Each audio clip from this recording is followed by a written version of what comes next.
এই ভিডিওর পর আপনি চাইলে আমাকে হেট করতে পারেন, তবে সত্য কথা হচ্ছে আপনার ব্রেন ধীরে ধীরে নষ্ট হয়ে যাইতেছে এবং আমরা আজকে এটাকে সেভ করার চেষ্টা করব। প্রতিদিন অনেক মানুষ মিনিংলেস ইনফরমেশন কনজিউম করতেছে ম্যাসিভ অ্যামাউন্টের, সেটা হোক সোশ্যাল মিডিয়া, হোক পত্রিকা, নিউজ, টিভি চ্যানেল অথবা কোনো ইনফরমেশন কেউ আপনাকে দিছে। কোনটা ঠিক কোনটা ভুল এইটা বোঝাটা অনেক টাফ হয়ে যাইতেছে দিন দিন। চিন্তা ভাবনা করার যে অ্যাবিলিটিগুলো আমাদের আছে সেগুলো আস্তে আস্তে কেমন যেন হারিয়ে যাচ্ছে। আপনি যদি এমনটাই ফিল করেন তাহলে প্লিজ এই ভিডিওটা মনোযোগ দিয়ে দেখা আপনার খুবই দরকার। আমরা আজকে জানবো ক্রিটিক্যাল থিঙ্কিং নিয়ে এবং 3টা ইজি স্টেপস দিব যেটাতে আপনি আপনার এই ক্রিটিক্যাল থিঙ্কিং স্কিলটা এনহ্যান্স করতে পারবেন। You can thank me letter.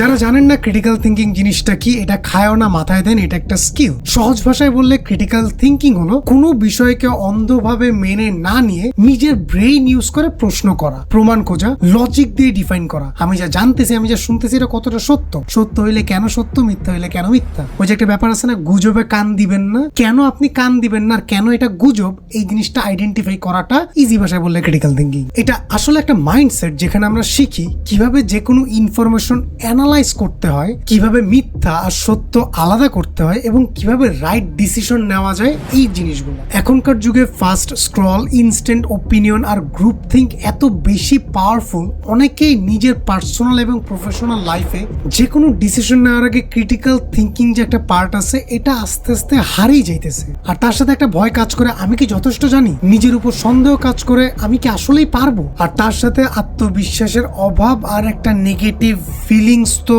By product gift আছে। বাট ট্রাস্ট মি, আপনার ক্যারিয়ারে গ্রো করার সবচেয়ে আন্ডাররেটেড স্কিল হচ্ছে ক্রিটিক্যাল থিঙ্কিং। তাই আমি আপনার সাথে খুবই কম সময়ে এফেক্টিভ 3টা ফ্রেমওয়ার্ক শেয়ার করব যেটা দিয়ে আপনার থিঙ্কিং ক্যাপাসিটি হবে আরো শার্প এবং ডিসিশনগুলো হবে আরো স্ট্রং।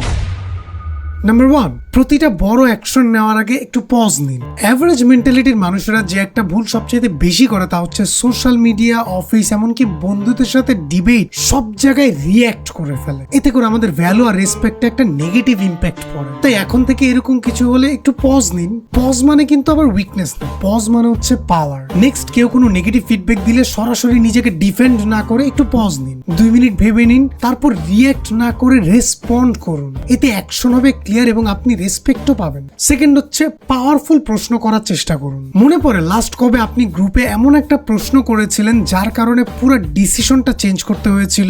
গ্র্যাজুয়েটস অথবা নিউ এমপ্লয়ীদের একটা কমন মিস্টেক হচ্ছে অ্যান্সার খুঁজতে গিয়ে তারা প্রপার কোশ্চেনই করে না। কিন্তু আসল গেম চেঞ্জার হচ্ছে একটা ভালো প্রশ্ন করা। ধরেন আপনি একটা মিটিং এ আছে, সবাই বলতেছে এই আইডিয়াটা অসাধারণ, ব্রেইন ফেটে যাওয়ার মতো একটা আইডিয়া। তখন যদি আপনি দাঁড়ান এবং আস্ক করেন এই আইডিয়াটা ভালো, কিন্তু তোমাদের কি মনে হয় এই আইডিয়াটা যদি ফেল করে তাহলে সবচেয়ে বড় কারণ কি হতে পারে? এই সিম্পল একটা প্রশ্ন আপনার টিমকে নতুন একটা ডাইরেকশন দিবে। চিন্তা করেন এবং প্ল্যানটা আরো কিভাবে বেশি পারফেক্ট করা যায় এইটা নিয়ে ভাবার। নাম্বার 3, মোস্ট ইম্পর্টেন্ট ওয়ান, নিজেকে পুশ করুন কমফোর্ট জোন থেকে বের হওয়ার জন্য। যদি আপনার মনে হয় আপনি এখন যেভাবে আছেন, যা কাজ করছেন, যেভাবে জীবন চলছে সব ঠিকঠাক আছে, এক্স্যাক্টলি এটাই আপনার কমফোর্ট জোন। এখান থেকে আপনার বের হইতে হবে, বোথ মেন্টালি এবং ফিজিক্যালি। ক্রিটিক্যাল থিঙ্কিং মানে সবসময় পপুলার রাস্তা ফলো করে না। 10 জন এদিকে দৌড়াচ্ছে, আপনি এদিকে কেন যাবেন? আমি বলছি না যায়েন না, কিন্তু আপনি কেন যাবেন? আপনি কি ভাবছেন এটা আপনার সাথে অ্যালাইন করে কিনা? না বুঝে 10 জন যাচ্ছে, আমিও যাব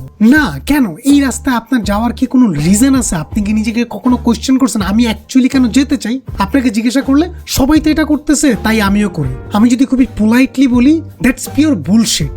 আপনার যদি কোনো কিছু করার আগে লজিক্যাল কোনো রিজন না থাকে তাহলে ওই কাজ করারই দরকার নেই। করা তো দূরের কথা, ওই কাজ নিয়ে ভাবারই দরকার নেই। আপনার নিজের যে সকল কাজ অথবা চিন্তাধারা আপনার জন্য অনেক বেশি কমফোর্টেবল, এগুলো থেকে বের হয়ে আসার চেষ্টা করেন, কারণ আপনার আসল গ্রোথ ওখানেই যখন আপনি বের হবেন। এই যে 3টা স্টেপের কথা বললাম, এই কাজগুলো যখন আপনি ম্যানুয়ালি করা শুরু করবেন তখন প্রথম একটু অকওয়ার্ড লাগবে প্র্যাকটিস করার সময়, এবং অনেক মানুষ আপনাকে বলবে যে তুমি তো ওভারথিঙ্ক করতেছো, তুমি এত ডিসিশন নিতে টাইম লাগাচ্ছ কেন, তাড়াতাড়ি করো।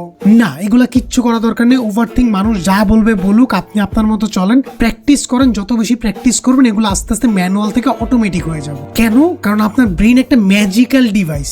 আচ্ছা, ডিভাইস তো ব্রেইন না, but you can consider it একটা ম্যাজিক্যাল থিং বলতে পারেন।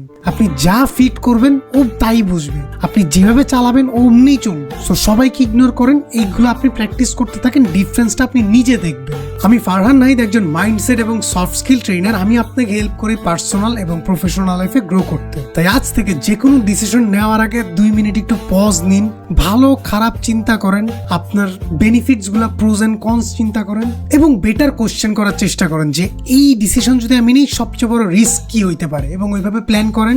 ইনশাল্লাহ বাকি রেজাল্ট আপনি নিজে দেখা শুরু করবেন। সো এই ক্রিটিক্যাল থিঙ্কিং প্র্যাকটিস করার সময় একটা ডিস্ট্রাকশন আপনার বন্ধ করতে হবে, সেটা হচ্ছে সোশ্যাল মিডিয়া। কারণ আপনি একই সাথে ডায়েট করবেন এবং ওদিক থেকে বার্গার পিজা খাবেন, ব্যাপারটা তো হইল না, তাই না? এখন এই সোশ্যাল মিডিয়ার মিনিংলেস স্ক্রলিং আপনি কিভাবে বন্ধ করবেন, এই ভিডিওটা দেখেন। খুব সহজেই সোশ্যাল মিডিয়ার এডিকশন কমিয়ে নিজেকে ফোকাস করতে পারবেন। পরের ভিডিওতে আবার দেখা হচ্ছে। টিল দেন আপনার ব্রেনকে সুস্থ রাখুন এবং ভ্যালু ক্রিয়েট করতে থাকুন। আসসালামু আলাইকুম।